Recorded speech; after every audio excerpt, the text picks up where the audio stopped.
بسم اللہ الرحمن الرحیم نحمدہ ونصلی ونسلم علی رسولہ الکریم۔ JTR میڈیا ہاؤس کے پروگرام آپ کے مسائل کا حل کے ساتھ ایک مرتبہ پھر آپ حضرات کی خدمت میں حاضر ہیں۔ ناظرین کرام، یہ پروگرام آپ حضرات کی تربیت اور آپ حضرات کے روز مرہ پیش آنے والے مسائل کا شرعی حل دینے کے لیے شروع کیا گیا ہے۔ ہمارے آج کے پروگرام کے معزز مہمانان گرامی میں شامل ہیں رئیس دارالافتاء جناب حضرت مفتی محمد صاحب، اور آپ کے ساتھ موجود ہیں شعبہ تخصص فی الافتاء جامعۃ الرشید کے نگران جناب مفتی اسد اللہ شہباز صاحب۔ ہم اپنے سوالات کا آغاز کرتے ہیں۔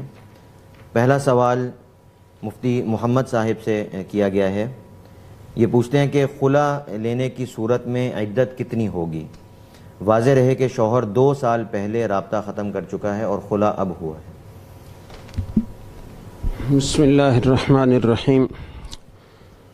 عدت تو خلو ہی سے شروع ہوگی، ویسے تعلق ختم کر دینے سے، رابطہ منقطع کر دینے سے تو طلاق واقع نہیں ہوتی جب تک کہ کوئی شوہر طلاق نہ دے یا خلو کا عمل وجود میں نہ آئے، تو اس لیے خلو لینے کے بعد ہی سے عدت گزارنا ہوگی، اور وہ عدت وہی ہوتی ہے جو طلاق کی عدت ہوتی ہے۔ یعنی اگر کوئی عورت وہ جوان ہے اور اسے ماہواری آتی ہے تو 3 ماہواریاں گزرنے سے عدت پوری ہوگی۔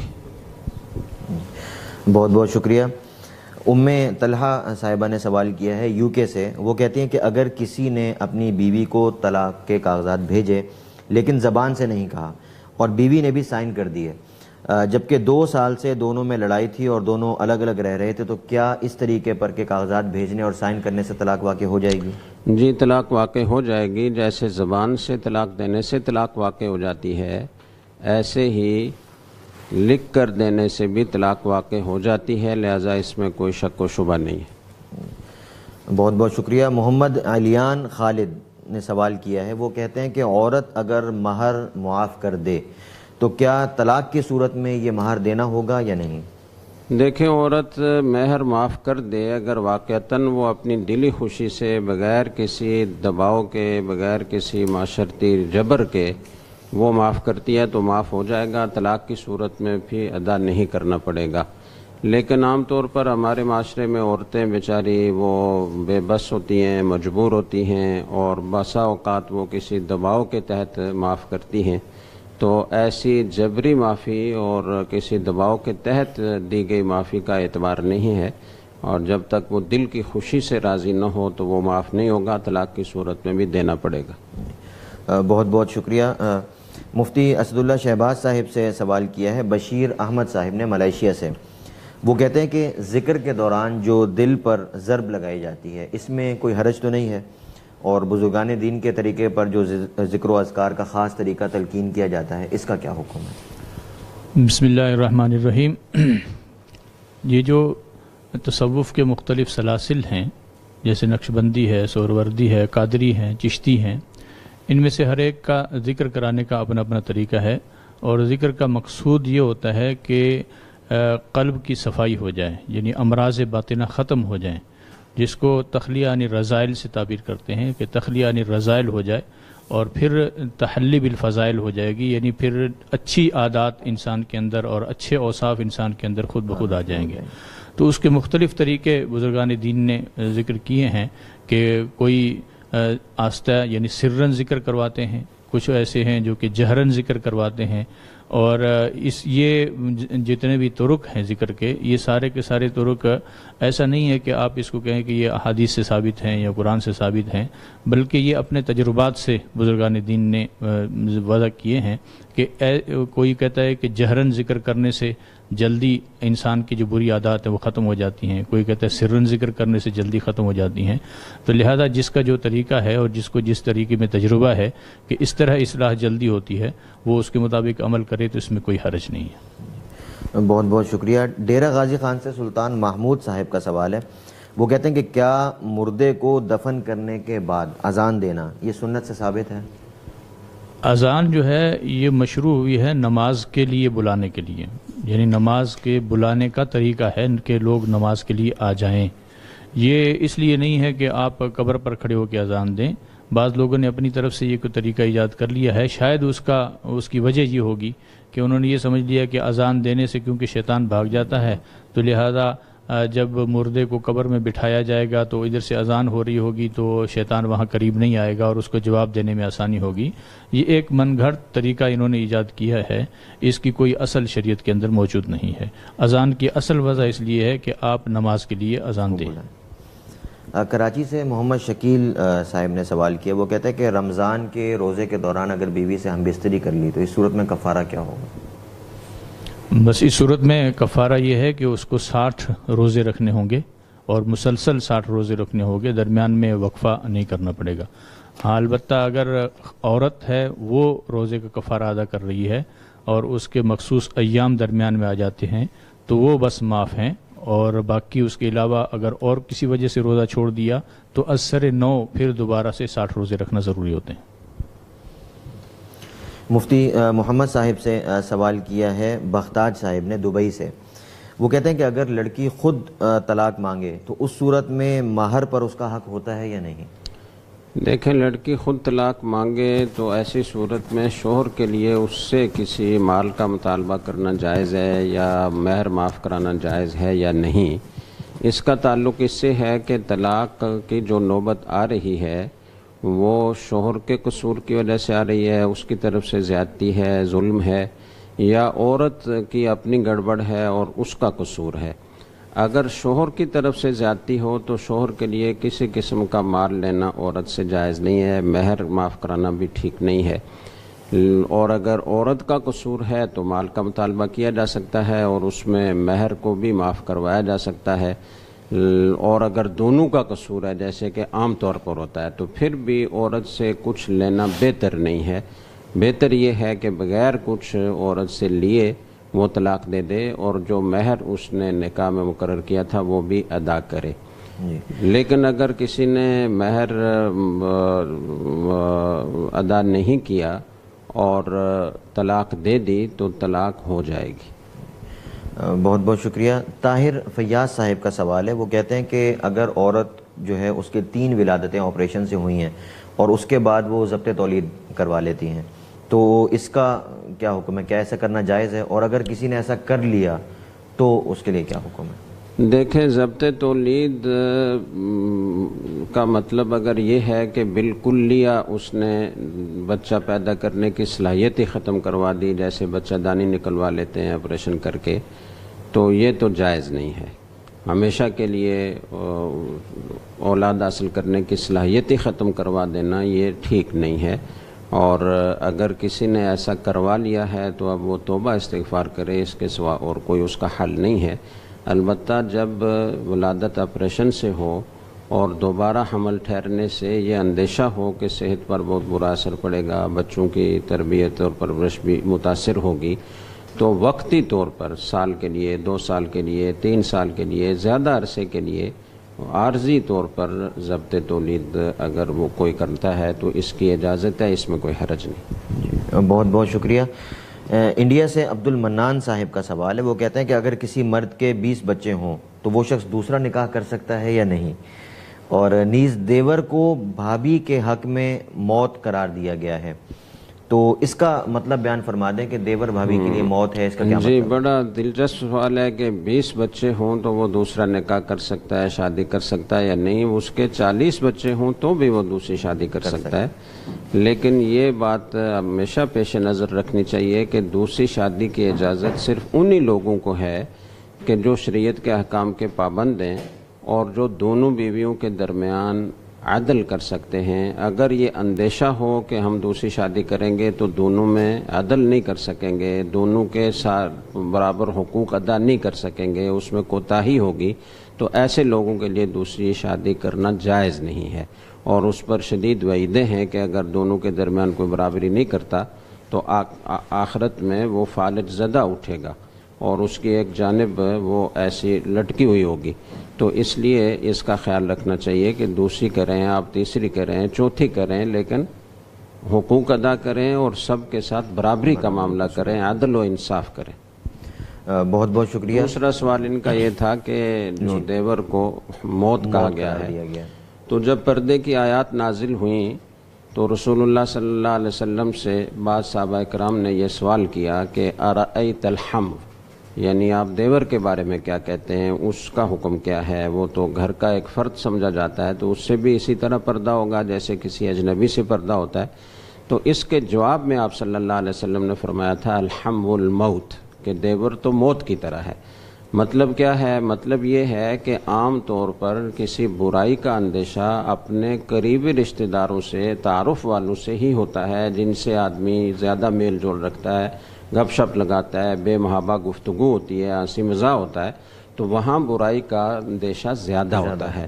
تو جیسے تم موت سے ڈرتے ہو ایسے دیور سے ڈرو اور اس سے پردے کا اہتمام کرو. اجنبی سے جیسے پردہ کرتے ہو بالکل اسی طرح، بلکہ اس سے زیادہ موقع یہ حکم ہے کہ دیور سے پردہ کیا جائے. البتہ یہاں ایک بات کی وضاحت ضروری ہے کہ گھر میں جب جوائنٹ فیملی ہو اور اس طریقے سے سارے لوگ ایک گھر میں رہ رہے ہوں تو بعض لوگ یہ سمجھتے ہیں کہ پردے کا مطلب یہ ہے کہ عورت بس برقع پہن کر کسی جگہ بیٹھ جائے یا کمرے میں بند ہو کر رہے، اس کے لیے چلنا پھرنا، کام کاج کرنا، یہ ساری چیزیں ممنوع ہو جاتی ہیں. تو یہ غلط فہمی ہے اور اسی کی وجہ سے بہت سارے لوگ پردے کے حکم پر عمل کرنے کو بہت مشکل سمجھتے ہیں اور کہتے ہیں ہم نہیں کر سکتے. تو یہ بات غلط ہے کہ وہ بالکل برقع پہن کر بیٹھ جائے، کسی کمرے میں بند ہو جائے. بڑی چادر وہ لے لے جس سے جسم کے اعضاء چھپ جائیں، اور جب کام کاج کرے ساری چیزوں میں حصہ لے، اور جب کسی نامحرم کے آنے کا اندیشہ ہو یا ان کی موجودگی میں کام کرنا پڑے تو گھونگھٹ کر کے پردہ کر لے. شریعت نے یہ آسانی دی ہے، تو اس لیے پردے کا اہتمام کرنا چاہیے. بہت بہت شکریہ. ام احمد صاحبہ نے کینیڈا سے سوال کیا ہے مفتی شہباز صاحب سے. وہ کہتی ہیں کہ ایک خاتون نے رمضان میں ایک روزہ یہ سوچ کر توڑ دیا کہ وہ کسی گناہ میں مرتکب ہے، اور اسی سوچ کے غلبہ میں روزہ توڑ دیا، تو کیا اب روزہ کی قضا کے ساتھ کفارہ بھی دے گی؟ دیکھیے، اگر رمضان کا روزہ کسی عذر کی بنا پر توڑ دیا جائے، جیسے مرض ہے یا کوئی ایسا عذر ہے جس کی وجہ سے جان جانے کا یا کوئی عضو تلف ہونے کا، یا ڈاکٹر نے کسی کو مشورہ دیا کہ آپ روزہ توڑ دو ورنہ آپ کے لیے نقصان دہ ہے، اس عذر سے اگر توڑ دیا جائے پھر تو صرف قضا ہوتی ہے. لیکن انہوں نے جو بیان کیا ہے بس ایک ذہن میں سوچ آئی کہ میں کسی گناہ کی مرتکب ہوں، اور یہ بھی پتہ نہیں کون سے گناہ کی بات کر رہی ہے، لیکن بہرحال یہ ان کا عذر معتبر نہیں ہے شرعاً. تو لہٰذا اگر انہوں نے اس طرح روزہ توڑا ہے رمضان کا تو اس کو کفارہ بھی دینا پڑے گا اور قضا بھی رکھنی پڑے گی. تو کفارے کے اندر وہی پہلے میں نے عرض کر دیا کہ 60 روزے رکھنے ہوں گے مسلسل انہوں نے. یہ وسیم صاحب نے سوال کیا ہے پشاور سے، یہ کفارے کے روزوں سے متعلق ہی سوال ہے. وہ کہتے ہیں کہ اگر ایک شخص کفارے کے 60 روزے رکھ رہا تھا لیکن درمیان میں بیمار ہو گیا تو اب اس وجہ سے وہ وقفہ کر سکتا ہے یا اس کو دوبارہ نئے سرے سے 60؟ نہیں جی، کوئی وقفہ نہیں کر سکتا ہے. یہ اگر درمیان میں بیمار ہو گیا تو از سر نو پھر دوبارہ سے اس کو 60 روزے پورے کرنے پڑیں گے. جی. شنیلا شہزاد صاحبہ کا سوال ہے. وہ کہتے ہیں کہ اگر عورت اپنا سارا مال اپنے خامند کو ہبہ کر دے اور اس نے فرض حج ادا نہیں کیا تو اب حج کا کیا حکم ہوگا؟ کیا اس پر حج فرض ہوگا یا نہیں؟ دیکھیں، ان کے اوپر اگر ان کے پاس اتنا مال موجود تھا کہ جن سے یہ حج کر سکتی تھی اور محرم بھی میسر تھا تو ان کے اوپر حج فرض ہو چکا ہے. اب اس کے بعد جی حج کے دنوں کے اندر اتنا مال موجود تھا تو پھر اس کے بعد انہوں نے حج نہیں کیا اور سارا مال کسی کو دے دیا ہے تو اس سے ان کا حج کا فریضہ ساقط نہیں ہوگا، بلکہ جب بھی ان کے پاس پیسے آئیں تو ان کو دوبارہ سے حج کرنا پڑے گا، یا پھر واپس ان کو ہبہ کر دیا تو واپس شوہر سے لے لے، اور حج کرنا بہرحال ان کے ذمہ لازم ہے. محمد اسد صاحب نے پشاور سے سوال کیا. وہ کہتے ہیں کہ عورت حالت احرام میں جرابیں پہن سکتی ہے یا نہیں؟ جی ہاں، عورت کے لیے کیونکہ لبس مخیط یعنی سلے ہوئے کپڑے پہننا ممنوع نہیں ہے، اس لیے وہ حالت احرام میں جرابیں بھی پہن سکتی ہے. صرف چہرہ کھلا رکھنا ضروری ہے اس کے لیے. جرابیں بھی پہن سکتی ہے، موزے پہن سکتی ہے، ہاتھوں پہ دستانے بھی پہن سکتی ہے، چہرہ صرف کھلا رکھے گی. لیکن اس میں بھی جیسے کہ معروف طریقہ ہے کہ چہرے کے اوپر بھی جب غیر محرم لوگ سامنے ہوں تو سامنے پردہ لٹکا لیا جائے گا. اس کے لیے مخصوص قسم کی ٹوپی ملتی ہے، اس ٹوپی کے اوپر چھجے دار ٹوپی ہوتی ہے، اس کے اوپر پردہ لٹکا لیا جائے تو اس سے پردہ بھی ہو جاتا ہے اور چہرے کو پردہ لگتا بھی نہیں ہے. بہت بہت شکریہ. لاہور سے امانت علی صاحب نے سوال کیا ہے مفتی محمد صاحب سے.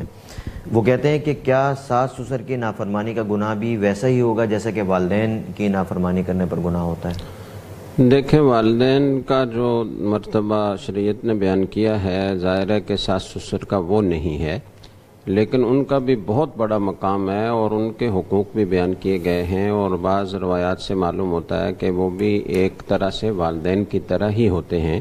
ان کی خدمت کو اور جائز امور میں ان کی اطاعت کو سعادت سمجھنا چاہیے، اور ان کی خدمت کو اپنی سعادت سمجھنا چاہیے.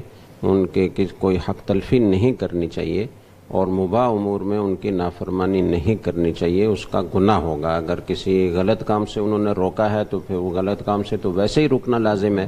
انہوں نے روکا ہے تو پھر آپ نافرمانی کر رہے ہیں تو اللہ کی نافرمانی کا گناہ بھی ہوگا، ان کی نافرمانی کا گناہ بھی ہوگا. اور کسی مباح امر سے اگر وہ روک رہے ہیں تو سعادت کی بات یہی ہے کہ اس سے رکا جائے. بڑے جیسے کہیں ویسے ہی آدمی کو کرنا چاہیے. اس سے گھر کا ماحول بھی خوشگوار رہتا ہے اور کسی قسم کی کشیدگی پیدا نہیں ہوتی. تو ان کی خدمت اور اطاعت کو سعادت سمجھا جائے. بہت بہت شکریہ. کراچی سے شاہ رخ احمد صاحب نے سوال کیا. وہ کہتے ہیں کہ گھر کا کوئی فرد اگر اللہ کے راستے میں نکلا ہو تو گھر والوں کے لیے، ماں باپ بیوی بچے جو اس کے ہیں، ان کے لیے کیا فضیلت ہے؟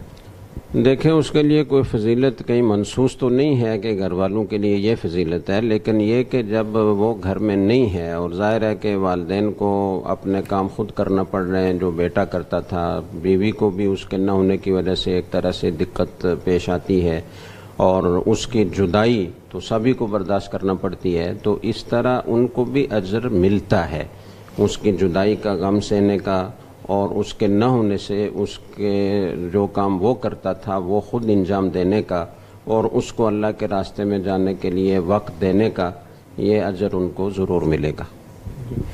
یوب بلوچستان سے اسد اللہ خان صاحب کا سوال ہے. وہ کہتے ہیں کہ اگر کوئی قریبی رشتہ دار بہت زیادہ برا سلوک کرتا ہو تو اس کے ساتھ صلہ رحمی کا کہاں تک حکم ہوگا؟ دیکھیں، اتل امکان تو اس نے سلوک ہی کرنا چاہیے، چاہے کوئی رشتہ دار اچھا سلوک کرے یا برا سلوک کرے. حدیث میں آتا ہے احسن الی من اساء الیک، جو آپ سے برا سلوک کرتا ہے اس سے بھی آپ اچھا برتاؤ کریں. اور قرآن کریم میں آتا ہے ادفع باللتی ہی احسن، جو برا سلوک کرتا ہے اس کو بھی آپ اچھائی سے بدلہ دو. فَإِذَا الَّذِي بَيْنَكَ وَبَيْنَهُ عَدَاوَةٌ كَأَنَّهُ وَلِيٌّ حَمِيمٌ. جب آپ ایسا کریں گے تو اس کا نتیجہ یہ نکلے گا کہ جس کے ساتھ آپ کی دشمنی ہے تو آپ اچھا سلوک کریں گے تو آپ دونوں کے درمیان ایسی محبت پیدا ہو جائے گی، اور وہ آپ کا ایسا محبت کرنے والا بن جائے گا کہ جیسے جگری دوست ہوتا ہے. تو اسی کا حکم ہے اور اسی کی تاکید ہے، اس لیے ایسا ہی کرنا چاہیے. لیکن بسا اوقات ایسا ہوتا ہے کہ بہت اچھا سلوک کرنے کے باوجود بھی دوسرے کی طرف سے ایسا طرز عمل سامنے آتا ہے کہ جس سے بندے کی تذلیل ہوتی ہے اور خام خواہ کشیدگی بڑھتی ہے، نئے سرے سے ایک ذہنی ٹینشن پیدا ہوتی ہے. تو اگر ایسی صورت ہو، آپ اپنی پوری کوشش کر چکے ہیں ان کے ساتھ اس نے سلوک کر کے ان کو اپنے اس کشیدگی کو ختم کرنے کی، لیکن پھر بھی کامیابی نہیں ہوتی، تو پھر بقدر ضرورت سلام دعا تک تعلق رکھا جائے، اور زیادہ قریب کا تعلق جیسے ہوتا ہے وہ اگر نہ رکھیں تو کوئی گناہ نہیں ہوگا. بہت شکریہ. کوئٹہ سے عبد القیوم صاحب کا سوال ہے. وہ کہتے ہیں کہ مغرب کی اذان کے بعد 5 منٹ تک کا وقفہ کرنا یہ کیسا ہے؟ جی، مناسب نہیں ہے. مغرب کی نماز میں چونکہ تعجیل کی تاکید ہے اور افضل یہ ہے کہ آدمی جلدی نماز پڑھے. جو اجازت دی گئی ہے وہ اتنی دی گئی ہے کہ جس میں 2 رکعت پڑھی جا سکیں، وہ بلا کراہت جائز ہے. اور 2 رکعت پڑھنے والے پر موقوف ہے کہ وہ کتنی دیر میں پڑھتا ہے، لیکن عام طور پر جیسے لوگ نماز پڑھتے ہیں تو وہ 2 منٹ میں پڑھ لیتے ہیں 2 رکعت. تو اس لیے 2 منٹ سے زیادہ وقفہ نہیں کرنا چاہیے. زیادہ سے زیادہ 3 منٹ کر لیں، لیکن 5 منٹ کا وقفہ زیادہ ہو جاتا ہے اور کراہت کا وقت شروع ہو جاتا ہے. بہت بہت شکریہ جناب مفتی محمد صاحب. اگلا سوال مفتی اسد اللہ شہباز صاحب سے کیا ہے وہاڑی سے سیف الرحمان صاحب نے. یہ کہتے ہیں کہ اگر کہیں روڈ بن رہا اور راستے میں مسجد آ جائے تو مسجد اگر وہاں سے گرا کر کیا روڈ بنائی جا سکتی ہے، اور مسجد کو دوسری جگہ منتقل کر دیا جائے تو اس کا کیا حکم ہے، جبکہ اس کے علاوہ کوئی چارہ کار بھی نہ ہو کہ مسجد کو اسی جگہ پر رہنے دیا جائے اور سڑک کو کسی اور طرف سے بنا لیا جائے؟ اس میں اگر دشواری ہو تو کیا حکم؟ دیکھیں، مسجد کا ایک حکم تو اصلی حکم تو اس کا یہی ہے کہ جس جگہ مسجد بن جائے وہ ہمیشہ کے لیے مسجد رہتی ہے، اس کو وہاں سے نہیں ہٹایا جا سکتا، اس کو نہیں گرانا چاہیے۔ ہم نے عموماً دیکھا بھی ہے کہ کئی جگہوں میں ایسا ہوتا ہے کہ ایک راستے میں راستہ بن رہا ہوتا ہے اور درمیان میں کہیں قبر آ جاتی ہے، تو لوگ اس کی وجہ سے بھی صاحب قبر سے ڈرتے ہوئے راستے کو موڑ کر اور دور سے گھما کے لے جاتے ہیں۔ کبھی کوئی تاریخی درخت، ہاں، کوئی تاریخی درخت آ گیا یا کوئی اور چیز آ گئی، بلکہ بعض جگہوں میں ایسا بھی ہوا ہے، یہاں کراچی میں بھی ایک جگہ ایسا ہوا کہ ایک آدمی کا پلازا تھا، تو اس نے پلازے کو بچانے کے لیے اس کے آگے مزار بنوا دیا، تو جس کی وجہ سے وہ روڈ، اس کا پلازا بچ گیا اور روڈ کی حدود میں اس کا پلازا بھی ہے اور مزار بھی ہے۔ تو اصل تو یہی ہے کہ مسجد جہاں موجود ہے اس کو وہیں رہنے دیا جائے اور اس کو نہ توڑا جائے۔ ہاں، البتہ اگر ایسا موقع ہے کہ اس روڈ کو کہیں آپ ادھر ادھر گھما بھی نہیں سکتے اور حکومت والے اس کو چھوڑتے بھی نہیں ہیں، انہوں نے روڈ وہاں بنانا بھی ضروری ہے، تو اب اس سے لڑائی جھگڑا بہرحال نہیں کریں گے۔ اس کی وجہ سے فساد میں مچانا اور اس کی وجہ سے حکومت کے خلاف کھڑے ہو جانا یہ جائز نہیں ہے۔ آپ ان کو چھوڑ دیں، حکومت والوں کو، وہ جیسے روڈ بناتے ہیں تو بنا لینے دیں، اور اس کی جگہ اگر دوسری جگہ آپ کو دیتے ہیں مسجد کے لیے تو وہاں سے مسجد منتقل کر کے دوسری جگہ چلا جائیں۔ بہرحال فتنہ فساد نہیں مچانا چاہیے، جو قانونی چارہ جوئی ہے، جی ہاں، جو طریقے ہیں جتنے بھی قانونی وہ استعمال کر لی جائیں اس کی۔ بہت بہت شکریہ۔ گھوٹکی سے محمد صالح صاحب نے سوال کیا ہے کہ اگر نماز میں ایک سجدہ یا 3 سجدے کر دیے تو کیا سجدہ صاحب کرنے سے نماز ٹھیک ہو جائے گی؟ جی، اگر انہوں نے ایک سجدہ کیا ہے اور دوسرا سجدہ چھوڑ دیا تھا اور تو پھر تو سجدہ صاحب کرنے سے اس کی نماز نہیں ہوگی، اس کو اثر نو نماز پڑھنی پڑے گی۔ لیکن اگر 3 سجدے کر دیے تھے اور پھر آخر میں سجدہ صاحب کر لیا ہے تو وہ نماز اس کی ہو جائے گی۔ اس میں دمام سے سپنا علی نے سوال کیا ہے کہ عشاء کی نماز میں پوری 17 رکعتیں پڑھنا ضروری ہے یا صرف 4 فرض، 2 سنت اور 3 وتر بھی پڑھے جا سکتے ہیں؟ دیکھیے، عشاء کے اصل فرائض تو صرف 4 ہیں اور اس کے ساتھ پیچھے 2 رکعت سنت وہ موقدہ ہیں، اور اس سے پہلے جو 4 سنت ہوتی ہیں وہ غیر موقد ہے، نفل کے حکم میں ہے، سنت غیر موقدہ، وہ بھی پڑھنی چاہیے، کیونکہ بین کل اذانین صلاتن، اس سے بھی ثابت ہوتا ہے، اور صحابہ کا عمل بھی اس پہ ہے کہ وہ پہلے 4 رکعت پڑھا کرتے تھے، تو وہ بھی پڑھنی چاہیے۔ لیکن اگر کسی نے چھوڑ دیں تو کوئی حرج نہیں ہے اور اس کی وجہ سے گناہ گار نہیں ہوگا۔ اور آخر والی 2 سنتیں وہ موقدہ ہیں، وہ موقدہ سنت کا حکم یہ ہے کہ وہ پڑھنی چاہیے ہر صورت میں اندر، الا یہ کہ کوئی عذر ہو تو الگ مسئلہ ہے، ورنہ وہ سنت موقدہ پڑھنی چاہیے۔ باقی وطر جو ہے، اس وطر کا عشاء کی نماز کے ساتھ فقط اتنا تعلق ہے کہ عشاء کے بعد وطر کا وقت شروع ہوتا ہے۔ وطر عشاء کی نماز کا حصہ نہیں ہے، وہ آپ چاہیں تو عشاء کی نماز کے ساتھ پڑھ لیں، چاہیں تو آپ صبح کو اٹھ کے تہجد کے ساتھ پڑھیں، تو آپ کی مرضی ہے۔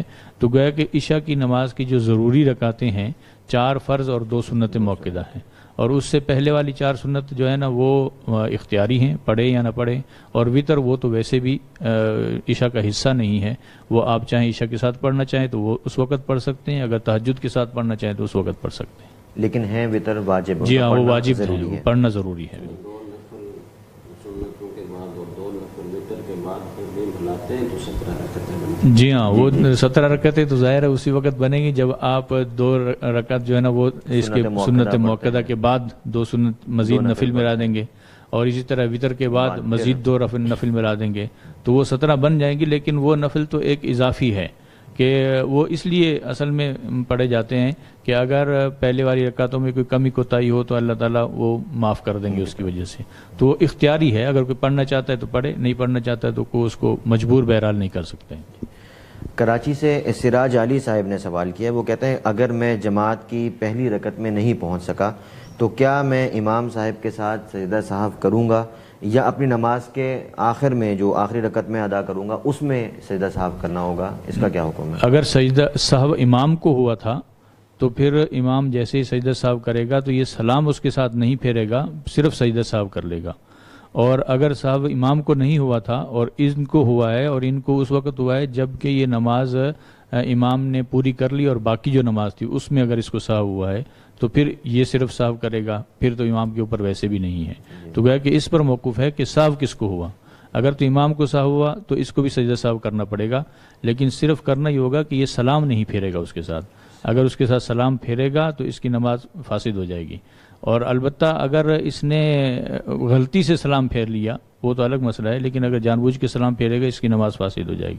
ہاں البتہ اگر سہو اس کو لاحق ہوا ہے تو اس کی دو صورتیں ہوتی ہیں. ایک تو یہ کہ نماز کے دوران اس کو سہو لاحق ہو گیا جب امام کے پیچھے تھا، تو اس کا تو سجدہ سہو اس کے اوپر ویسے بھی نہیں ہے، نہ امام کے اوپر نہ اس کے اوپر.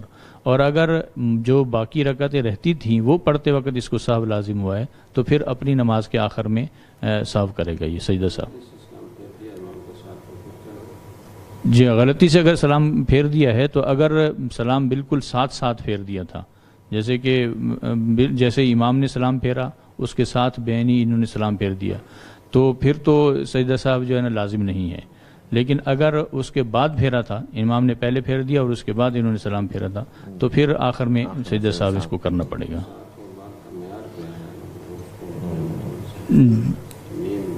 جی ہاں، ساتھ اور بعد والا معیار یہ ہوگا کہ اگر کسی نے السلام علیکم ورحمۃ اللہ امام سب جب کہتے ہیں تو السلام کی جو میم ہے اس سے پہلے اس نے اگر کہہ لیا سلام السلام علیکم تو یہ گویا کہ ساتھ ہے، اور اگر میم کے بعد اس نے السلام شروع کیا تھا تو پھر یہ اس کے بعد سمجھا جائے گا. لیکن اس میں ایک بات اور بھی ضروری ہے، وہ یہ کہ بسا اوقات آدمی چہرہ گھما لیتا ہے لیکن الفاظ ادا نہیں کرتا ہے، تو محض چہرہ گھمانے کو سلام نہیں کہا جاتا، الفاظ ادا کرے گا تو پھر سلام کہنا کہا جائے گا. بہت بہت شکریہ مفتی اسد اللہ شہباز صاحب. مفتی محمد صاحب سے سوال کیا ہے ابو ظبی سے خرم مغل صاحب نے. وہ کہتے ہیں کہ فجر اور عصر کے بعد قضا نماز پڑھنے کے بارے میں بتائیں کہ کیا قضا نماز پڑھی جا سکتی ہے؟ جی عصر اور فجر کے بعد قضا نماز پڑھی جا سکتی ہے، ممنوع نہیں ہے. سورج غروب ہونے سے پہلے اور سورج طلوع ہونے سے پہلے قضا نماز پڑھی جا سکتی ہے، لیکن یہ خیال رکھنا چاہیے کہ لوگوں کے سامنے نہ پڑھی جائے کہ جس سے ان کو یہ شبہ ہو کہ یہ نفل پڑھ رہا ہے، حالانکہ اس وقت میں نفل پڑھنا مکروہ ہے، یا ان کو یہ خیال ہو کہ یہ اپنی قضا نمازیں پڑھ رہا ہے تو اس میں اپنے گناہ کا اظہار ہے کہ پہلے ہم نماز میں کوتاہی کرتے رہے ہیں، قضا کرتے رہے ہیں، اب وہ پڑھ رہے ہیں. تو اس لیے تنہائی میں پڑھے، لوگوں کے سامنے نہ پڑھے. گھر کے افراد کے سامنے پڑھے تو کوئی حرج نہیں ہے، گھر والوں کو تو ویسے ہی آپ کا سب کچا چٹھا معلوم ہوتا ہے. بہت شکریہ. دبئی سے فاروق صاحب کا سوال ہے. وہ کہتے ہیں کہ نماز تہجد اس کا وقت اذان فجر سے کتنا پہلے اندازہ لگایا جائے کہ ہم کتنا پہلے پڑھ لیا کریں؟ جی اذان کا اعتبار نہیں ہے، اذان تو مختلف اوقات میں ہوتی ہے. بعض لوگ بالکل عین وقت پر اذان دیتے ہیں جیسے ہی صبح صادق طلوع ہوتی ہے، اور بعض لوگ ذرا تاخیر سے دیتے ہیں، خاص طور سے ہمارے دیار میں. تو اس لیے اس کا خیال رکھنا چاہیے کہ کوئی مستند اوقات نماز کا نقشہ اپنے پاس رکھا جائے اور اپنی گھڑیوں کا وقت صحیح رکھا جائے، یا موبائل وغیرہ کا آج کل دور ہے تو اس میں وقت صحیح رکھا جائے. تو جو صبح صادق کا وقت اس میں لکھا ہوتا ہے اس سے پہلے آپ کسی وقت بھی تہجد پڑھ سکتے ہیں. بہت شکریہ. کراچی سے بنت قمر صاحبہ کا سوال ہے. وہ کہتی ہیں کہ کیا صلاۃ التسبیح کا مختصر طریقہ بھی کوئی صحیح حدیث سے ثابت ہے جس میں، اور اس میں تسبیحات کب ادا کی جائیں گی، کیسے ادا کی جائیں گی؟ جی صلاۃ التسبیح کے دو طریقے حدیث سے ثابت ہوتے ہیں، لیکن کوئی ایسا مختصر طریقہ میرے علم میں نہیں ہے کہ کسی روایت میں آیا ہو. اور وہ تسبیحات کب کہی جائیں گی تو دو طریقے ہیں. ایک طریقہ تو یہ ہے کہ آپ نماز شروع کریں اور سورہ فاتحہ اور سورت ملا کر جب قرات مکمل کر لیں تو رکوع سے پہلے 15 دفعہ آپ سبحان اللہ والحمد للہ ولا الہ الا اللہ واللہ اکبر کہیں، اور پھر آپ رکوع میں جائیں. رکوع کی تسبیحات پڑھنے کے بعد پھر 10 دفعہ آپ یہی کلمات کہیں. پھر رکوع سے اٹھیں تو سمیع اللہ لمن حمیدہ اور ربنا ولک الحمد کہنے کے بعد پھر 10 مرتبہ یہ کلمات کہیں. اور پھر آپ سجدے میں جائیں، سجدے کی تسبیحات پڑھنے کے بعد 10 مرتبہ کہیں. پھر سجدے سے اٹھ کر جو جلسہ ہوتا ہے 2 سجدوں کے درمیان اس میں 10 مرتبہ کہیں. پھر دوبارہ سجدہ کریں تو دوسرے سجدے میں اسی طرح 10 مرتبہ کہیں. اور پھر دوسرے سجدے سے اٹھ کر بیٹھ جائیں اور بیٹھ کر 10 دفعہ یہ کلمات کہیں. پھر کھڑے ہوں دوسری رکعت کے لیے، اور اسی طرح دوسری رکعت میں، اسی طرح تیسری رکعت میں، اسی طرح چوتھی رکعت میں آپ کہیں. تو یہ ہر رکعت میں 75 مرتبہ ہوتا ہے اور کل 300 مرتبہ ہو جاتا ہے 4 رکعت میں. تو ایک طریقہ تو یہ ہے. دوسرا طریقہ یہ ہے کہ آپ سورہ فاتحہ سے پہلے 10 مرتبہ کہیں اور پھر قرات سے فارغ ہونے کے بعد 15 مرتبہ کہیں. تو اس صورت میں پھر آپ کو دوسرے سجدے سے اٹھ کر 10 مرتبہ کہنے کی ضرورت نہیں ہوگی، نہ پہلی رکعت میں نہ دوسری تیسری چوتھی میں. تو یہ 2 طریقے احادیث میں منقول ہیں. بہت بہت شکریہ. یہ سوال کیا ہے ملتان سے ابو محمد صاحب نے. وہ کہتے ہیں کہ کچھ لوگ تکبیر میں اشہد ان لا الہ الا اللہ پر شہادت کی انگلی نماز کی طرح اٹھاتے ہیں، تو ایسا کرنا اس کا کیا حکم ہے؟ ہاں، یہ اقامت کا مسئلہ پوچھ رہے ہیں. تو اقامت کے دوران اس طریقے سے شہادت کی انگلی اٹھانے کا کوئی ذکر چونکہ احادیث میں نہیں ہے تو یہ خلاف سنت عمل ہے، اس کو چھوڑ دینا چاہیے. بہت شکریہ مفتی محمد صاحب. مفتی اسد اللہ شہباز صاحب سے سوال کیا ہے کراچی سے حسن خان صاحب نے.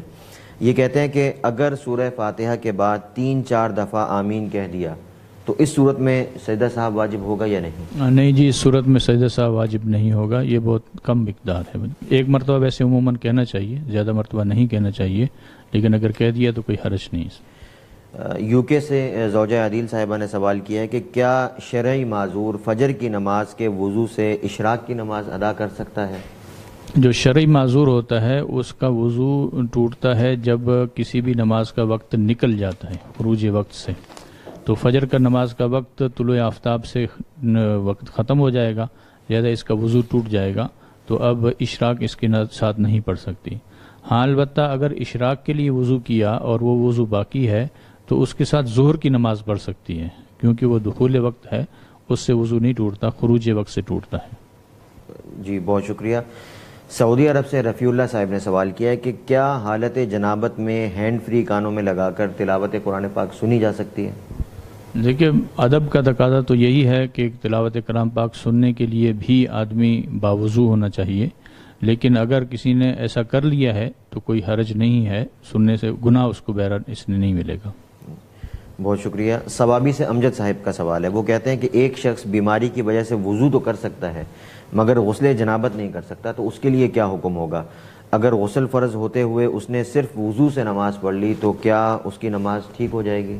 نہیں جی، ایسا شخص غسل جنابت کے لیے تیمم کرے گا.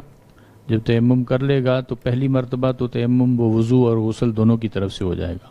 اس کے بعد پھر جب بھی اس کا وضو ٹوٹے گا تو یہ اس کے لیے وضو کرے گا، عام وضو ہوتا ہے. اور البتہ پھر دوبارہ سے اگر جنابت لاحق ہوگی تو جنابت کے لیے پھر اس کو تیمم کرنا پڑے گا. بہت بہت شکریہ مفتی اسد اللہ شہباز صاحب. مفتی محمد صاحب سے سوال کیا ہے مقبوضہ کشمیر سے شوکت خان صاحب نے.